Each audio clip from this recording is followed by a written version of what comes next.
Hej Fabian fra Danmark. Ja. Hvem er den mest vigtige person i dit liv? Ja, jeg ved ikke, om man kan sige, hvem der er den vigtigste. Men der er mange vigtige personer i mit liv. Altså, først og fremmest mine forældre og min bror, og så selvfølgelig alle mine gode venner. Det er nok dem, som der er de vigtigste personer i mit liv. Hvad er din favoritdel i skolen? Altså hvis jeg skal være helt ærlig, så tror jeg, det er musik, som der er det vigtige. Altså, jeg går på en skole, hvor der er meget kreativt miljø. Og så fylder det selvfølgelig en stor del, og det er også det, jeg bedst kan lide. Det er en af grundene til, at jeg har valgt den skole. Hvorfor er du her til UNICEFs møde?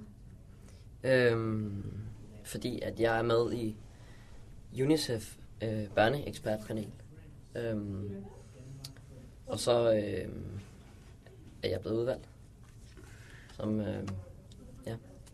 til at deltage i det her. Og det er jeg selvfølgelig meget glad for, og glad for at kunne være med til sådan et godt arrangement. Ja. Hvad er din yndlingsdel af børnekonventionen? Jeg synes, det er vigtigt, at alle børn har ligesom en rettighed som de voksne, altså, og har lige så meget ret til at blive hørt, som de voksne har. Og det er nok det, der ligger i det. Ja, jeg skal bare stoppe. Det kan sagtens.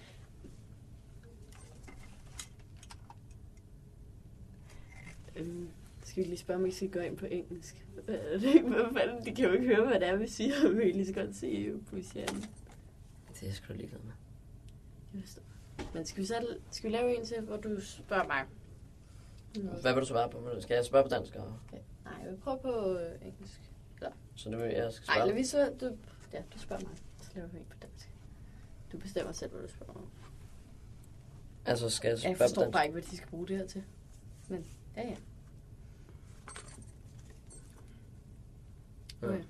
Vil du have det på dansk eller ikke? Ja. Dansk.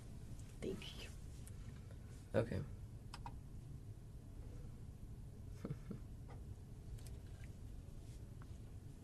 Sådan. Ja, okay. Hvem er den vigtigste person i livet for dig? Det er jo et svært spørgsmål, men jeg tror, der er mange vigtige personer i mit liv. Mor og far er jo vigtige, men også mine venner og folk, som påvirker mig. Som du ligesom omgås med i hverdagen? I hverdagen, ja. Hvad er det bedste ved skolen? Jeg tror lidt, det er frikvartererne. Det er frikvartererne?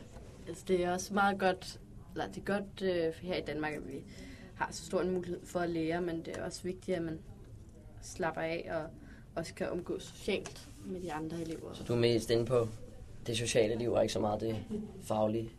Du synes, det er meget vigtigt også at have det sociale? Ja, det er også en del af det at kunne sådan omgås med andre og også i verden udenfor. Kan du prøve at forklare lidt, hvor du bor hen, og hvor du holder til hen, og hvordan det er?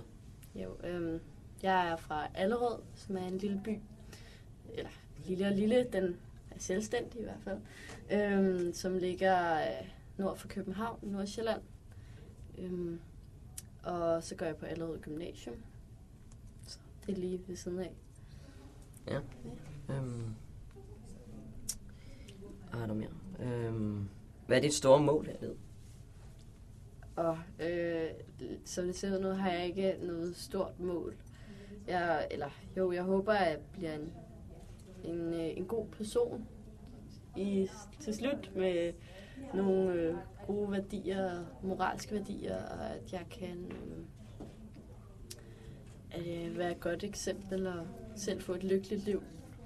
Og få en familie eller få en uddannelse? Er det? Jo, jeg vil også godt være mor på den tidspunkt. Ja. Jeg vil også godt have en uddannelse, men ikke sådan, så det ikke skal gå ud over mit familieliv. Men bare få et lykkeligt liv, det er vel det, alle gerne vil have. Ja, tror du.